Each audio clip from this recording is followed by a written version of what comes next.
축복된 삶의 은밀한 대적, 축복된 삶의 은밀한 대적이란 제목으로 하나님 말씀 전하겠습니다. 오늘 본문은요, 이삭과 리브가의 두 아들이죠, 쌍둥이 에서와 야곱 사이에 있었던 일입니다. 저는 말씀을 준비하면서 예전에 저 어렸을 때 봤던 코미디 프로그램이 생각나더라고요. 아시겠죠? 유머 1번지라고 있었습니다. 유머 1번지. 심영래 씨가 연구로 나오는 코너가 있었어요. 예, 연구 아시죠? 예, 연구 없다. 예. 웃지도 않으시네요. 재밌게 봤는데, 한 번은 에피소드 중에 그런 에피소드가 있어요. 이 연구가 조금 바보 같잖아요. 그래서 집에 있는 돼지 10마리를 아버지한테 얘기도 하지 않고 동네 사람한테 준 거예요. 그러니까 아버지가 이제 들어와서 깜짝 놀라죠. 근데 연구가 이제 얘기를 합니다. 너 돼지 10마리 준 거야? 판 거야? 네, 아버지. 그래, 그 돼지 10마리를 주는 대가로 얼마를 받기로 했니? 그렇게 아버지가 물어요. 그때 영구가 그렇게 대답합니다. 네, 아버지. 제가 그냥 판 게 아니라 돼지 10마리를 파는 조건으로 10마리를 파는 조건으로 제가 오줌볼을 받기로 했습니다. 이렇게 얘기했어요. 네. 물론 지금 개그 코드와는 좀 다릅니다. 예전에는 돼지 오줌볼을 이렇게 공처럼 차고 그랬나 봐요. 그 얘기인데, 제가 왜 이 말씀을 드리냐면, 너무 바보 같은 거래잖아요. 세상에 그런 거래가 어디 있습니까? 오줌볼은 당연히 자기 건데, 웃기려고 개그로 짰지만, 근데 정말로 그런 일이 오늘 본문에서 나와요. 돼지 오줌볼하고는 비교도 안 될 만큼 소중하고 값지고 귀중한 것을 정말 그것과는 비교할 때 가치 없는 것과 거래하고 바꿔버리는 사람이 나옵니다. 누구죠? 에서예요. 에서가요, 장자권을 우리 주일학교 때부터 들었던 너무 유명한 말씀이잖아요. 팥죽 한 그릇이랑 바꿉니다. 팥죽 한 그릇이랑. 장자의 명분. 장자의 명분이요, 얼마나 귀한지 모릅니다. 장자의 명분이 1차적으로 왜 귀한가 하면, 이것은 하나님이 주신 것이잖아요. 하나님이 주신 것입니다. 내가 노력해서 얻은 게 아니에요. 하나님이 태어날 때부터 축복으로 주신 특별한 권리입니다. 장자의 권리. 그리고 현실적으로도, 실제적으로도요, 당시에 장자는요, 다른 자식에 비해 유산을 2배를 상속받았습니다. 2배. 2배예요. 그런데 이렇게 귀하고 소중한 장자의 명분을 에서가 팥죽 한 그릇에 팔아버립니다. 성경은 에서의 잘못을 콕 집어서 분명히 말합니다. 에서가, 오늘 말씀 34절입니다. 에서가, 우리 같이 한번 읽겠습니다. 시작.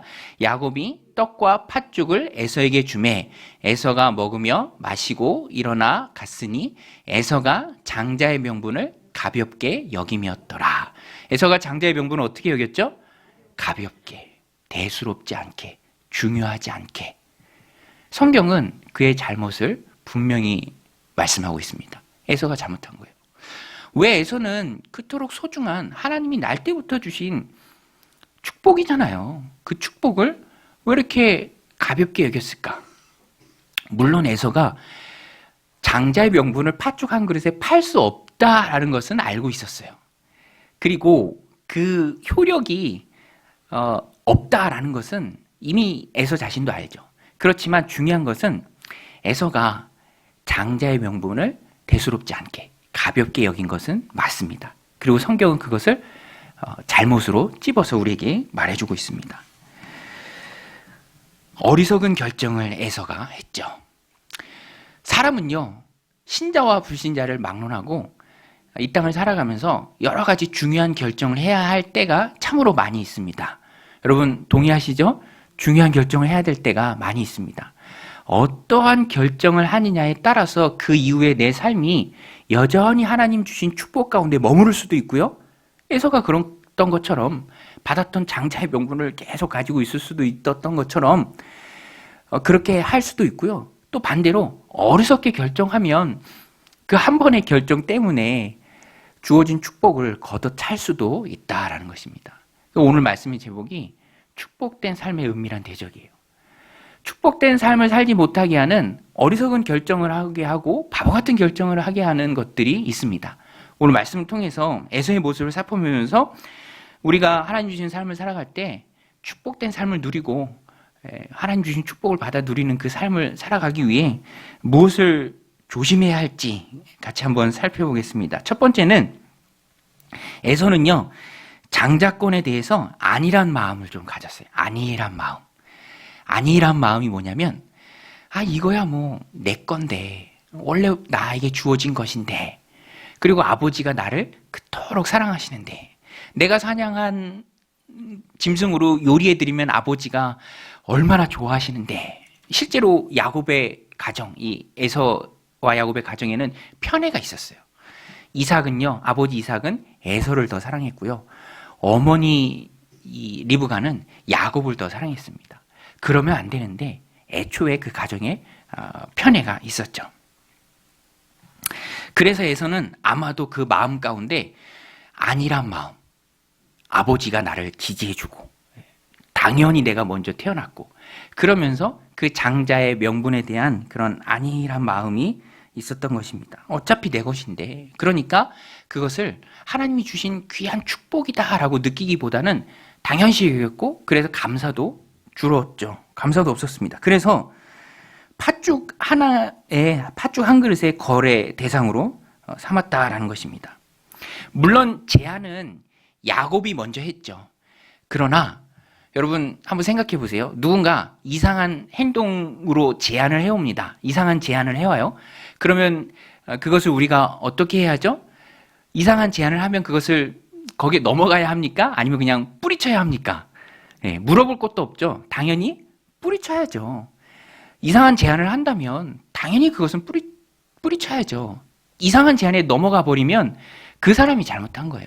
물론 꽤 많은 야곱이 먼저 야곱이 에서에 대해서 말하기는 했지만 에서는요, 그것을 물리쳤어야 옳습니다. 그런데 에서는 그렇게 하지 않았습니다. 나는 괜찮아. 뭐 이 정도 장자의 명분 뭐 당연히 내 거고, 뭐 이거는 잡아놓은 물고기고 변치 않는 거고, 그러니까 그 소중한 장자의 명분을 가볍게 여겼습니다. 그래서 농담처럼 얘기해요. 말할 때 장난처럼 얘기합니다. 장난기가 많이 배어 있어요. 32절 말씀인데 이것도 우리 같이 한번 읽어보겠습니다. 시작. 에서가 이르되 내가 죽게 되었으니 이 장자의 명분이 내게 무엇이 유익하리요. 죽게 됐으니 장자의 명분이 대수냐. 이거는 지극히 잘못된 말씀입니다. 잘못된 말이에요. 왜냐하면 하나님이 다 듣고 계세요. 하나님이 주신 건데 얼마나 소중한 겁니까?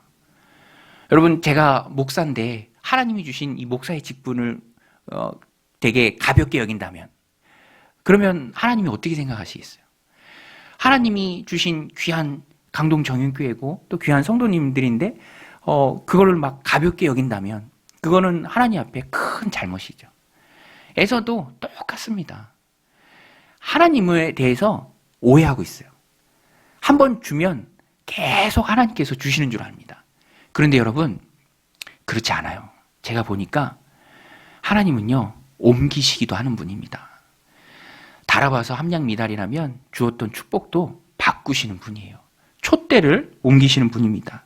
에베소 교회가, 계시록에서 에베소 교회가 책망받을 때 에베소 교회가 받은 책망이 그거죠. 첫사랑을 버렸다. 그러니까 네가 어디서 첫사랑이 떨어졌는지를 생각해서 처음 행위를 회복하라 라고 말씀하고 있습니다. 그렇지 않으면 촛대를 옮겨버리라. 계시록 2장 5절 말씀인데요. 그러므로 어디서 떨어진 것을 생각하고 회개하여 처음 행위를 가지라. 만일 그리하지 아니하고 회개하지 아니하면 내가 내게 가서 내 촛대를 그 자리에서 옮기리라. 되게 무섭고 두려운 말씀입니다.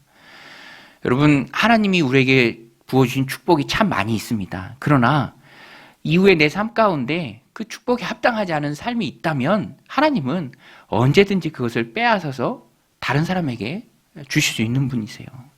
달란트 비유의 핵심도 그것 아닙니까? 있는 자는 더 많아지는 것이고 없는 자는 그 있는 것마저도 빼앗기는 것입니다. 그러므로 에서는요, 자신의 장자권을, 그 장자의 명분을 절대로 가볍게 여겨서는 안 됐습니다. 오늘 말씀을 통해서 우리 삶 가운데도 적용할 수 있죠. 오늘 우리도 스스로를 절대로 과신하지 말아야 합니다. 내 것이라고 항상 내 소유는 아니죠.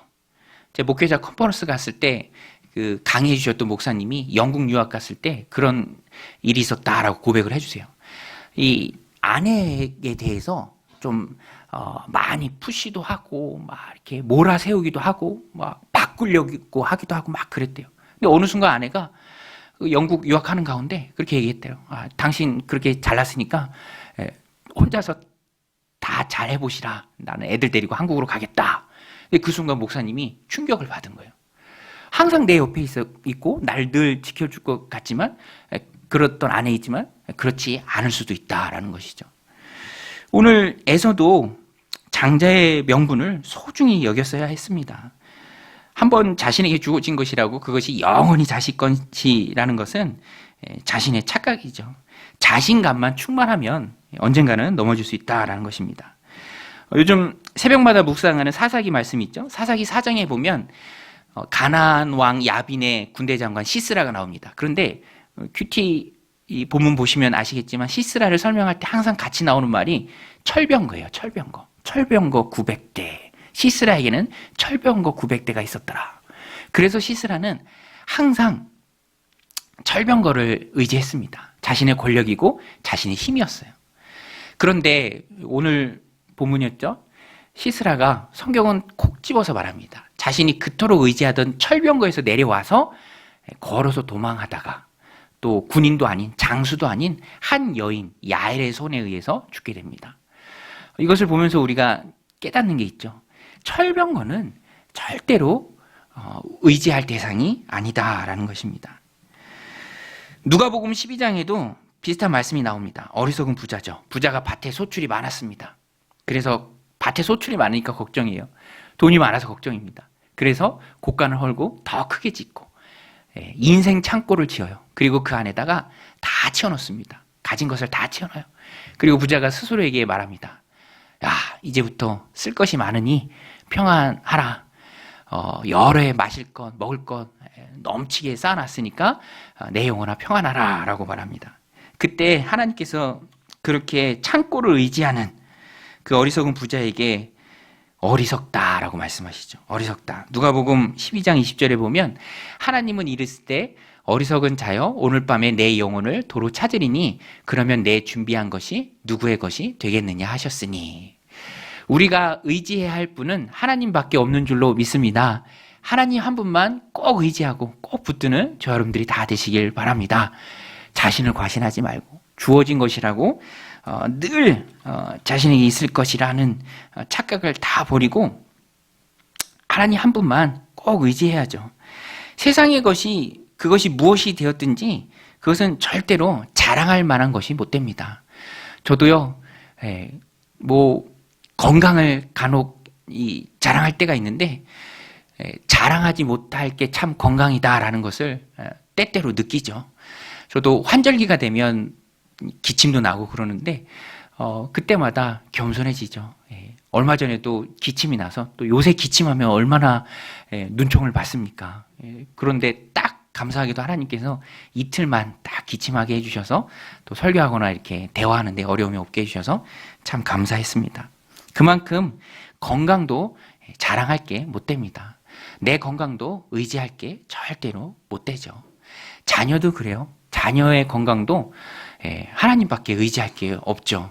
저희 막내도 엊그제부터 이 밤에 열이 올라서 이 밤에 밤잠도 설치고 하는데 지금도 이제 수협에 오기 전에도 막 열이 오르고 그래서 열이 오르면 부모가 뭘 할 수 있습니까? 해열제 먹이는 것밖에 할 수가 없죠. 아무것도 할 수가 없습니다. 하나님밖에 의지할 분이 없는 것이죠. 우리의 인생이 그와 같습니다. 하나님이 우리에게 허락해 주신 축복은요, 너무너무 귀한 것이죠. 그것을 소중히 생각해야 합니다. 에서처럼 그것을 가볍게 여기고 이렇게 팥죽 한 그릇에 넘기는 그것은 하나님 앞에 큰 잘못이다라는 것입니다. 에서는 그 장자권을 늘 자기의 것으로 생각을 했습니다. 잘못된 생각이죠. 오늘 우리는 에서의 모습을 반면교사로 삼아서 다시 한번 내 힘으로는 안 된다. 내가 의지할 것은 아무것도 없다. 하나님 한 분만 꼭 의지해야 된다라고 우리가 마음속에 굳게 다짐해야 합니다. 시편 46편 1절로 3절 말씀인데요. 참 은혜가 되는 말씀인데 우리 같이 한번 읽겠습니다. 시작. 하나님은 우리의 피난처시요 힘이시니 환난 중에 만날 큰 도움이시라.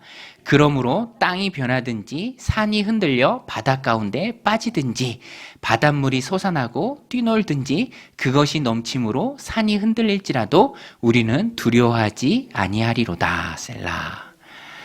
여러분, 하나님이 우리의 도움이시고 하나님이 우리의 힘이신 줄로 믿습니다. 무엇에 우리는 안정감이 가 있습니까? 무엇 때문에 우리는 든든함을 누리나요? 무엇 때문에 우리는 이 마음 가운데 평안을 누리나요? 세상 다른 어떤 것이 아니라 그것은 하나님만이 돼야 할 줄로 믿습니다. 하나님만이 우리가 의지할 대상이죠. 축복된 삶의 은밀한 대적은 그래서 바로 세상 것을 의지하는 그런 안일한 마음입니다. 나는 뭐 이 정도 가졌으니까, 이만큼 쌓아놨으니까. 그것은 어리석은 부자에게 하나님 말씀하시잖아요. 어리석다, 어리석다. 하나님께서 뭐라고 말씀하십니까? 그 다음 구절에 하나님에 대하여 부여하지 못한 모습이 이와 같다라고 말씀하세요. 하나님에 대해서 부여하지 못한 모습은 세상에 대해서 부여한 모습입니다. 세상 창고, 인생 창고 크게 짓고 거기에 온갖 것들을 다 넣고 거기에 안정감이 있는 거예요. 에서는 그래서 하나님 앞에 망한 인생을 살 수밖에 없었습니다. 우리는 인생 창고에 하나님으로 가득히 채워야 합니다. 그것이 바로 하나님에 대해서 부여한 삶이죠. 하나님에 대해서 부여한 삶이 축복된 삶이고요. 내가 세상 것에 안정감을 누리는 그 축복된 삶의 은밀한 대적인 그런 안정감들을 깨끗이 씻어버릴 수 있는 비결이다라는 것입니다. 오늘 말씀을 마음에 새기고 하나님 의지하는 기도를 오늘 드리는 가운데 내 삶에 깃들었던 모든 영적인 안일함이 떠나가는 그런 귀한 시간이 되시기를 주님의 이름으로 축원드립니다.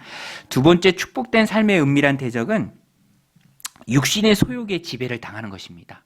이게 참 중요해요. 에서가요, 왜 그렇게 중요한 장자의 명부를 가볍게 여기면서 팥죽 그릇에 팔았냐면 이 순간, 이 시간 오로지 에서의 마음은 배고픈 것을 느끼는 것밖에 없었습니다. 그러니까 배고픔을 해결하는 것만이 최대의 관심사였어요.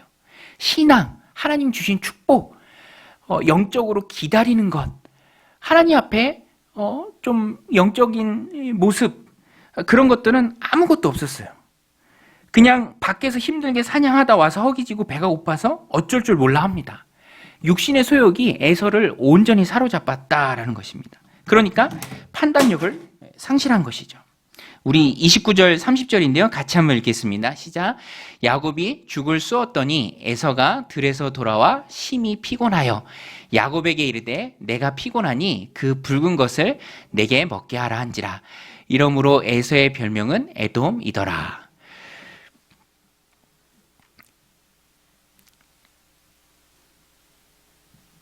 에서는요, 팥죽이라고 부르지도 않고 그냥 말하기도 귀찮은 거예요. 어서 빨리 먹고 싶으니까 야, 그 붉은 것, 그거 얼른 나한테 줘, 먹게 해줘.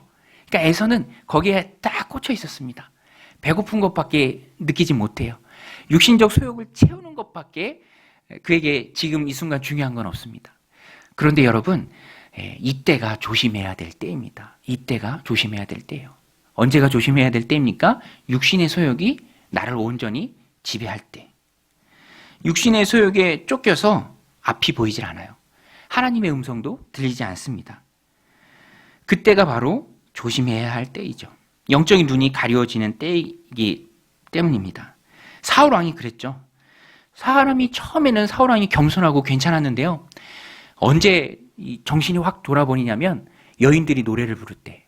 다윗이 죽인 사람은 만만이요, 사울은 천천히다라는 그 노래를 듣자마자 사울이 어떻게 되죠? 완전히 그냥 정신이 돌아버립니다. 그때부터 다윗을 죽이는데 혈안이 되죠. 영적인 눈이 완전히 가려집니다. 그리고 다윗을 죽이는 것에 인생을 다 바치죠. 잘못된 결정, 어리석은 결정을 합니다. 육신의 소욕을 이기지 못하죠. 그러므로 성도는 내 안에 육신의 소욕이 고개를 들 때, 그것이 일어서려고 할 그때 하나님의 말씀으로 우리의 심령을 가득히 채워야 합니다. 예수님은요, 40일 동안 금식하셨지만, 그래서 줄이셨지만 마귀의 유혹을 물리치셨죠. 돌을 떡으로 만들어 먹으라라는 그 마귀의 유혹을, 예수님이 메시아이신데 돌을 떡으로 만들 이유가 전혀 없죠.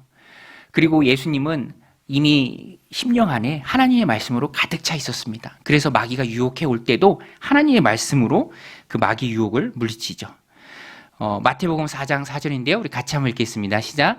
예수께서 대답하여 이르시되 기록되었으되 사람이 떡으로만 살 것이 아니요 하나님의 입으로부터 나오는 모든 말씀으로 살 것이라 하였느니라 하시니, 예수님 심령에 하나님의 말씀이 가득했을 때 40일을 줄이셨음에도 불구하고 우리와 똑같은 육체를 가지신 예수님입니다. 예수님이라고 배고프지 않으셨겠어요? 저도 예전에 3일 금식 해본 적이 있는데요. 치약을 먹고 싶은 마음이 들더라고요. 양치질 할 때. 금식이란 게 얼마나 힘듭니까? 그럼에도 불구하고 하나님의 말씀이 가득 찼을 때 이겨낸다라는 것이죠. 육신의 소욕이 고개를 쳐들고 나를 지배하고 통제하려고 하는 그때 성도는 하나님의 말씀으로 우리 심령을 가득히 채워야 합니다. 말씀이 유혹을 이기는 힘입니다. 요셉도요, 얼마나 혈기왕성했을 젊은 시기입니까? 그때 주인집 아주머니가 유혹하지만 넘어가지 않죠. 하나님 앞에서 서 있다, 하나님 보고 계신다라는 그런 신전의식을 가지고 있었습니다. 여러분, 우리는 언제 어느 때이든지 하나님 앞에 서 있는 줄로 믿습니다.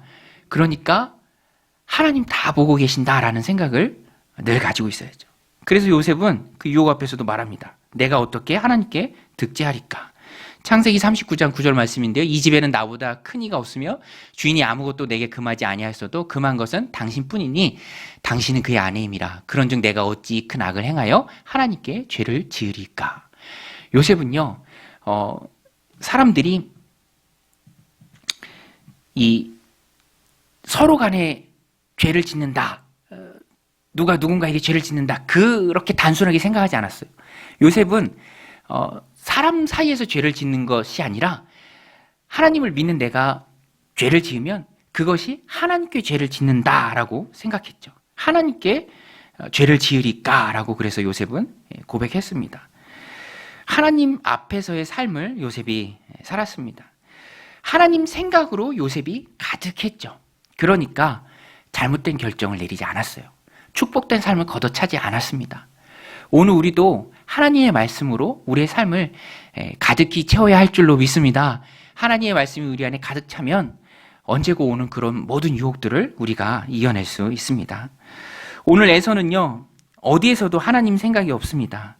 도무지 자기가 배고픈 것 말고는 아무 생각이 없어요. 육신의 소욕이 가득합니다.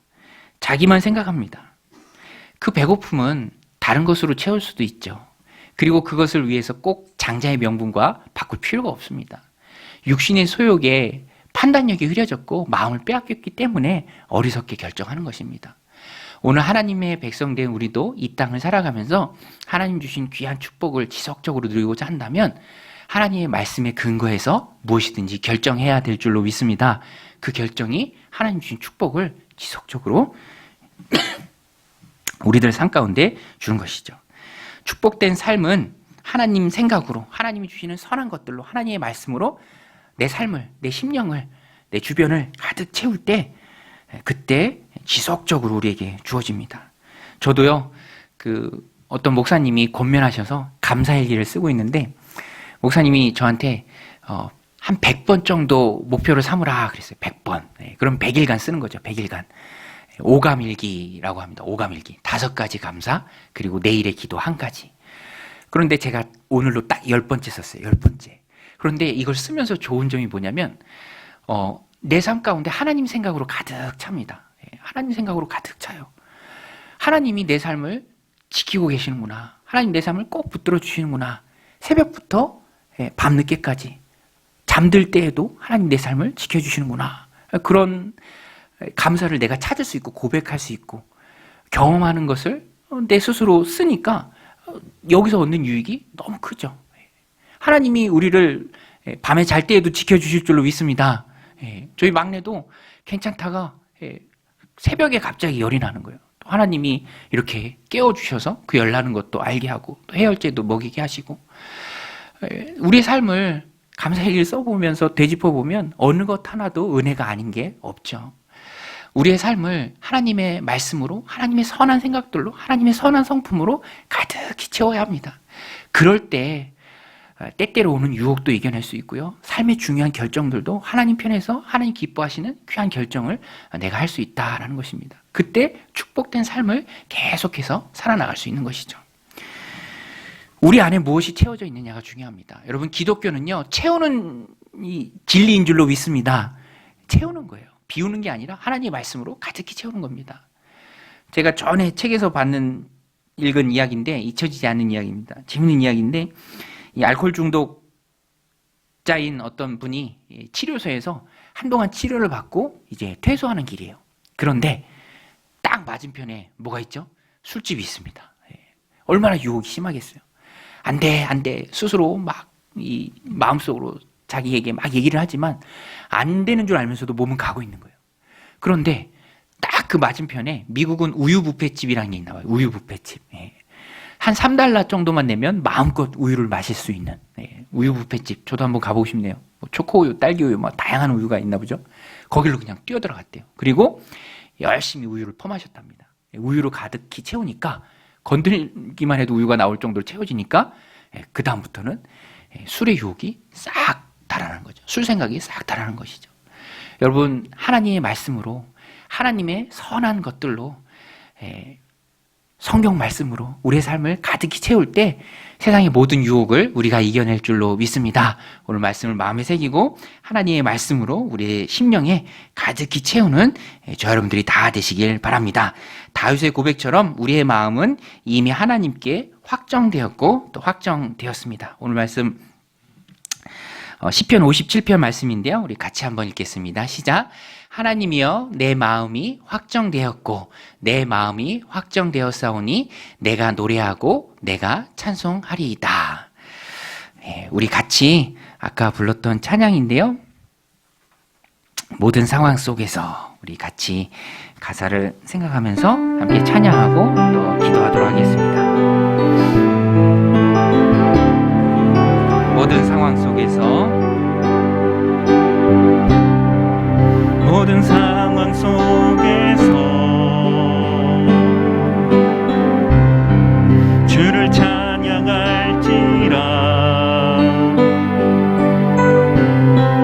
주는 너의 큰 상급, 큰 도움이시라. 주의 얼굴 구할 때 주의 영을 부으사 크신 사랑 안에서 주를 보게 하소서. 내 영혼이 확정되고 확정되어 싸우니 믿음의 눈으로 주를 바라봅니다. 내 영혼이 확정되고 확정되어 싸우니 믿음의 눈으로 주를 바라봅니다. 내 영혼이 확정되고 내 영혼이 확정되고 확정되어 싸우니 믿음의 눈으로 주를 바라봅니다. 내 영혼이 확정되고 확정되어 싸우니 믿음의 눈으로 주를 바라봅니다. 우리 함께 오늘 말씀 생각하면서 내 영혼이 이미 하나님께로 확정되었습니다. 세상에 눈 돌리지 않도록 하나님 나를 붙들어 주옵소서. 축복된 삶의 은밀한 대적인 그 안일함들, 내가 무엇에 안정감을 누리고 있습니까? 그것은 자랑할 만한 것이 못 됩니다. 오로지